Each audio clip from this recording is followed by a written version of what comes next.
농협가족 여러분, 지금 여러분의 가슴에 자랑스럽게 달린 농협 배지. 그 배지에 있는 농협 마크가 1961년에 만들어집니다. 농협의 노래도 61년도에 만들어진 것이고요. 64년에는 농민신문, 66년에는 농협대학까지 설립이 되는 등 사업체적인 기반 정비뿐 아니라 조직의 상징과 홍보의 기틀을 잡아간 시기도 바로 1960년대죠. 1970년대에는 우리나라가 엄청난 경제 성장을 하게 됩니다. 당연히 농협도 커지게 되는데요. 따라서 마을 단위 이동조합을 면 단위 조합으로 통합하고 단위조합이라는 명칭이 사용되기 시작했습니다. 단위조합은 이후에 농협법이 개정되면서 공식 명칭으로 자리 잡았고요. 이때 조합의 수는 10분의 1로 줄이고 조합당 조합원 수는 10배 정도까지 증가하는 대단히 합병을 하게 됩니다. 뿐만 아니라 1970년대 농협은 사업 기반을 확립할 수 있었던 시기라고도 볼 수 있는데요. 특히 1969년에 시작된 상호금융은 농촌의 고리채를 없애는 데 결정적 기여를 하게 됩니다. 당연히 종합원들의 호응 정말 좋았겠죠? 조합원과의 밀접화도 이루어져서 단위조합의 경영 기반이 강화됩니다. 또한 1970년 생활물자 사업 실시로 농협 연세점이 설치되는데요. 이는 농촌 주민에게 양질의 생활용품을 저렴한 가격으로 공급해 줌으로써 조합원의 소비 생활을 안정시키는 데 이바지하게 됩니다. 이렇게 단위조합의 면단위 합병은 외형적인 조합을 만들기 위함이었고요. 상호금융과 생활물자 사업은 사업체로서의 조합을 만들기 위함이었습니다. 1970년대 후반 단위조합이 급성장하게 되면서 단위조합과 시군조합 간의 기능 중복과 비효율성의 문제가 대두되게 됩니다. 그래서 1980년대 초중반의 농협은 기존의 3단계에서 2단계로 조직 개편을 추진하게 됩니다. 즉 시군조합의 법인격을 소멸하고 그리고 중앙회의 지사무소화를 통해서 운영하도록 한 것이죠. 단위조합은 농협의 각종 사업을 추진하는 중심체로서 그 기능을 담당하고 중앙에는 단위조합의 사업계획을 지원하게 하는 연합회적 기능을 강화하게 됩니다. 시군지부는 군 단위의 경제사업과 신용사업 위주의 운영체제로 전환되었고요. 그리고 바로 이때 축협중앙회가 설립되어서 축산관리업 조합과 시설, 업무 등이 모두 축협중앙회로 이관됩니다. 1987년 6월 10일, 그날의 뜨거웠던 함성 다들 기억하시나요? 60 민주항쟁 이후에 우리 사회에서 민주화의 요구가 거세게 일어납니다. 그리하여 농협도 마침내 민주화의 길을 걷기 시작하는데요. 군사정부 시절에 만들어진 농협 임원 임면에 관한 임시조치법이 폐지되면서 1988년 농협법 개정을 통해 직선제가 도입된 것입니다. 이로써 89년 3월부터 90년 3월까지 조합원이 직접 조합장을 뽑았고요. 90년 4월 회원조합장의 직접 투표로 역사적인 초대 직선회장이 선출되게 됩니다.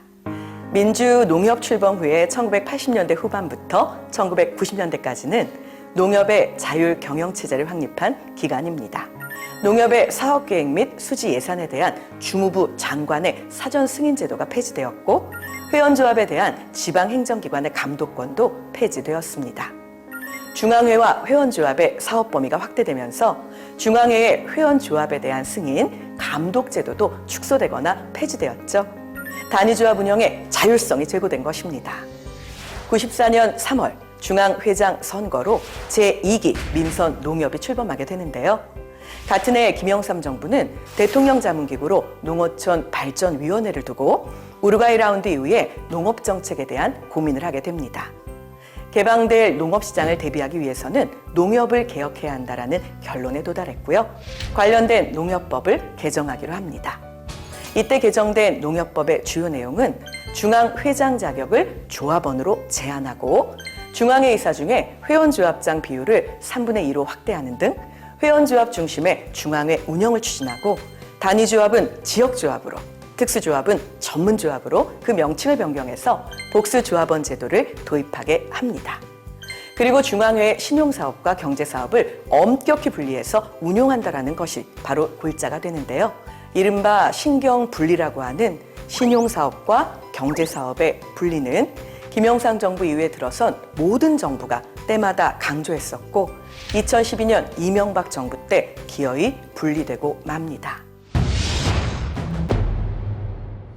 또한 98년 김대중 정부는 그 출범과 함께 협동조합 개혁을 100대 국정과제로 선정하고 개혁자업을 착수하게 됩니다. 99년에 농축임산협 통합법을 제정하는데요.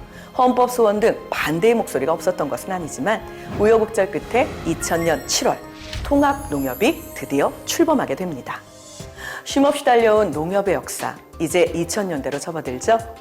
2008년 이후 농협은 사업구조를 개편하고 이에 대한 추진을 위해 농협개혁위원회를 설립하고 농협경제연구소에 연구용역을 추진하며 2009년 1월 농협중앙회 자체개혁안을 발표하게 됩니다. 그리고 농업협동조합 개정안은 2011년 3월 국회 본회의를 통과 드디어 공포되게 되는데요. 2012년 사업구조 개편과 함께 중앙회와 지주회사 분리를 통한 경제사업 활성화가 추진됩니다. 농협중앙회 경제사업과 신용사업의 분리 및 각각 지주회사를 신설하고 중앙회는 조합 및 농업인의 교육 지도를 그리고 경제지주, 금융지주 소유 및 통제를 반면 농협경제지주는 농축산물 판매 유통과 가공, 농자재 생산을 담당하며 18개의 자회사를 두게 됩니다. 그리고 농협금융지주는 은행, 보험, 증권, 캐피탈까지 금융 8개 자회사를 운영하게 되죠. 지금까지 농협의 역사에 대해 알아보았는데요. 길고 재미없는 분도 계셨을 거고요. 아, 우리 회사가 이런 역사를 가지고 있구나 감동하신 분도 계셨을 겁니다. 60여 년의 세월 동안 우리네 농민들의 삶이 굴곡이 많았던 것처럼 농협 또한 다채로운 역사를 간직하고 있는데요. 하지만 수없이 많은 변화와 개혁을 통해 분명하게 발전한 농협의 모습을 확인하실 수 있었을 겁니다. 앞으로 쓰여질 한국 농협의 역사 속에 농민들의 웃음과 국민들의 행복이 함께하길 진심으로 기대해 봅니다.